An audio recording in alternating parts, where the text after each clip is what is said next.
በተቻለ መጠን ይሄን ቪዲዮ እስከ መጨረሻ አዳምጡት።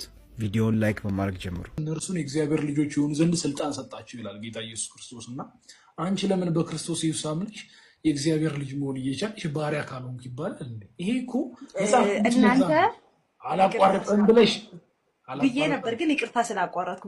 እናንተ ልጅነቱን ተቀብላችሁ በልጅነቱ ቀጥሉ። እኔ ደግሞ ባርነቱ ስለተመቸኝ በባርነቱ ቀጥላለሁ። ብራዘር ቅሬታ አለህ እዚህ ጋር? ቴንክ ዩ ሚስ ዲምፕል። አሁን አንቺ የምን ባሪያ እንደሆንሽ እኮ ነው መለየት ያቃተሽ። ለምን መሰለሽ? የፈጣሪ ባሪያ የፈጠረኝ የጀሊሉ ኢየሱስን ክርስቶስን የፈጠረው ጌታ የሱ ባሪያ ነኝ። ተመችቶኛል ባርነቱ። ቴንክ ዩ እንደዛ ነኝ ካልሽ ማለት ነው ሚስ ዲምፕል። አንቺ አሁን ኃጢአተኛ ነሽ አይደለሽ? ኃጢአት ሰርተሽ ታውቂያለሽ? አታውቂም? ድብና አድርጌ ነው የምሰራው። በጣም ኃጢአተኛ ነኝ። ከዛ ደግሞ የኔ ጌታ ማለት ነው ምን ይላል መሰለህ?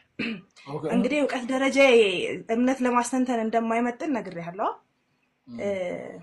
በስንዝር ስቀርቡኝ አለ በክንድ ቀርባችኋለሁ። ሚንስ እኔ ከተጸጸትኩኝ መሐሪ የሆነ ጌታ ያለ አልሐምዱሊላህ ረቢል ዓለሚን። እሺ አሁን ማጣት ትሰራለሽ አይደል? አሁን ማጣት ትሰራለሽ ማለት ነው? አዎ እሰራለሁ። ከዛ ትውብታለሁ። ጌታ ይቅር በለኝ እላለሁ።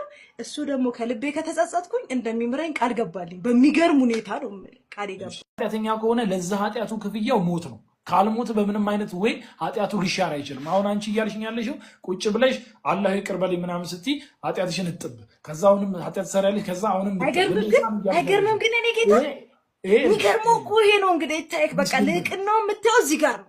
አየካ ቸርነቱን ለጋስነቱን የምታየው እዚህ ጋር ነው። በቃ ወንጀል ሰርተህ ምናምን ከልብ ስትጸጸት እምርሃለሁ ባሪያዬ።